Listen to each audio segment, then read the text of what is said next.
So we've spent a couple of videos converting from Cartesian to polar, so you knew this was coming. Let's convert from polar to Cartesian. So just remember, at all times, x is equal to r cosine theta, y is equal to r sine theta, oops, that's a theta, and x squared plus y squared is r squared, and the tangent of theta is y over x. All right, so I want to make a Cartesian curve, in other words, a rectangular curve. So I want y to be equal to some function of x, right? So I'm going to take a polar equation, which is r equals some function of theta, and I'm going to convert it into y equals some function of x. All right, so let's look at this first one. So r is equal to 2 secant of theta. So that means that r is equal to 2 divided by the cosine of theta, because secant of theta is 1 over cosine of theta due to my secant identities that I learned in trigonometry and as part of pre-calc. So if I multiply both sides by cosine, I would get r cosine theta is equal to 2, but that's x equals 2. That's a vertical line. Right here. Done. My vertical is not too vertical. I didn't use a ruler or anything. All right, so let's double check me with Desmos. There's the r equals 2 secant theta. You can see the graph right there. Let me turn into projector mode so you can see it better. And then if I turn the grid into rectangular grid, oh, look at that. It's vertical line still. Right? The grid has nothing to do with it. It's still a vertical line. There we go. All right, done with that one. Next. Oh, this one's not going to be so easy. Okay, so first thing I want to do is I want to get that denominator out of there. That's not helping me at all. So let me multiply both sides of the equation by 1 minus 2 cosine theta to both sides. Oops, there's a hole there. So 1 minus 2 cosine theta. Okay, so I'll get r times 1 minus 2 cosine theta is equal to, this is going to be gone and leave me 3. So that means that r minus 2r cosine theta is equal to 3.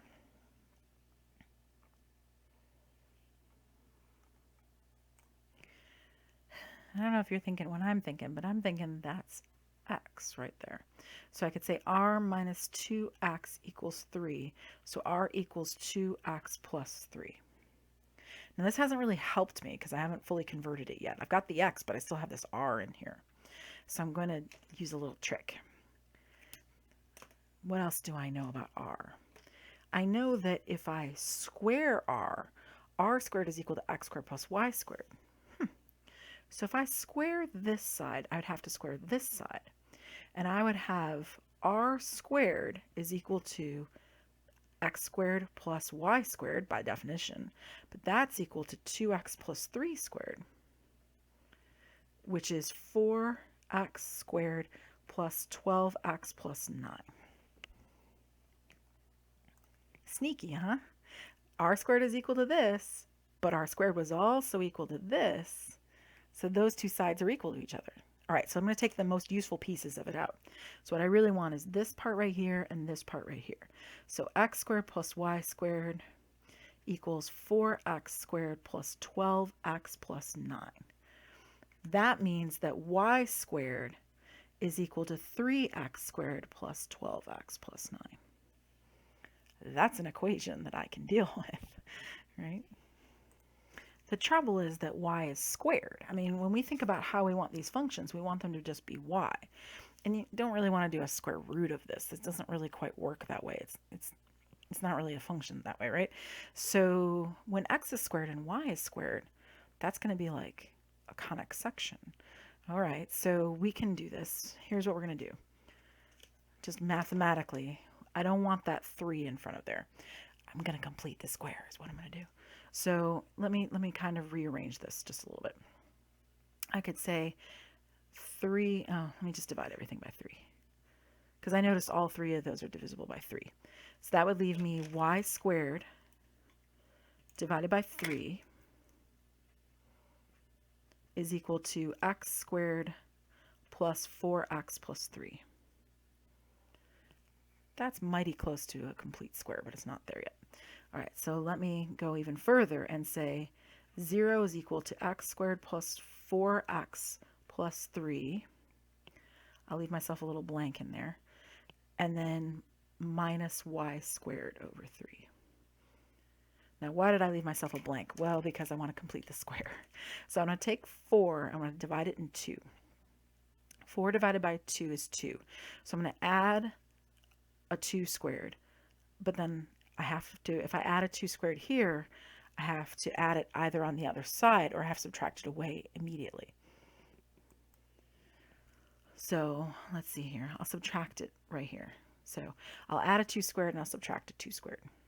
I'm completing the square, right? Well, another way you can think of it here. Let me do it slightly differently. Instead of making it equal to 0, let me equal the whole thing here. Let me do it this way. This is more what you're used to. So let me leave the whole thing equal to a negative 3. So let me bring the 3 over and let me bring the y squared over. So it'll be x squared and then I'll add the 2 squared here, right? Because 4 divided by 2 is 2 squared. And if I add it here, I'm going to add it here. Okay, so why did I do that? This is 4 take away 3, which is 1. This is x plus 2 squared, right? That's what I was doing. I was completing that square. Let me even put a little 2 in there in red so you can see it. So I completed that square right there, minus y squared over 3. That is how we generally write equations like that, because that's a hyperbola. This is a hyperbola with a horizontal orientation. If you learned about those in pre-calc.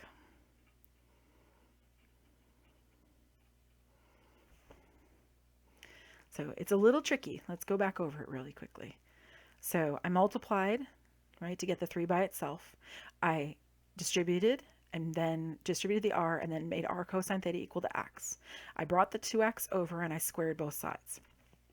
And then I used the fact that I know that r squared is equal to x squared plus y squared, but it's also equal to this big equation. All right, then I have x squared plus y squared equals that big equation. That means y squared is that piece.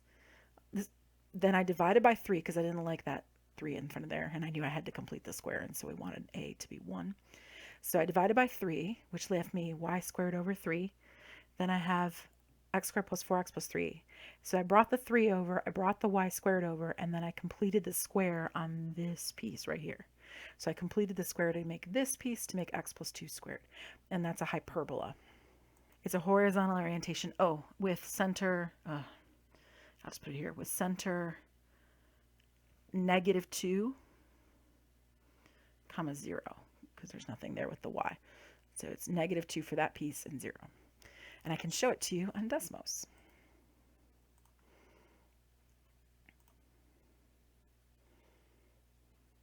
There you go. That's hyperbola. Right?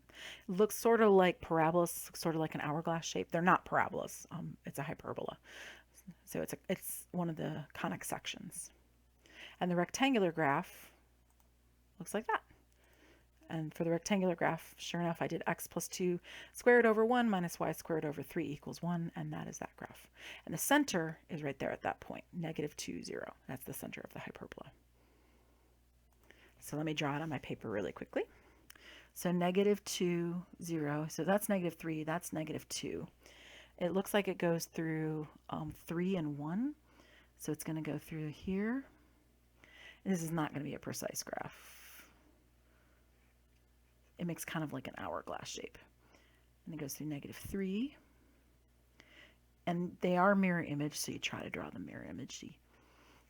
If worse comes to worse, you can just print it off Desmos. That'll be beautiful. All right, done with that piece.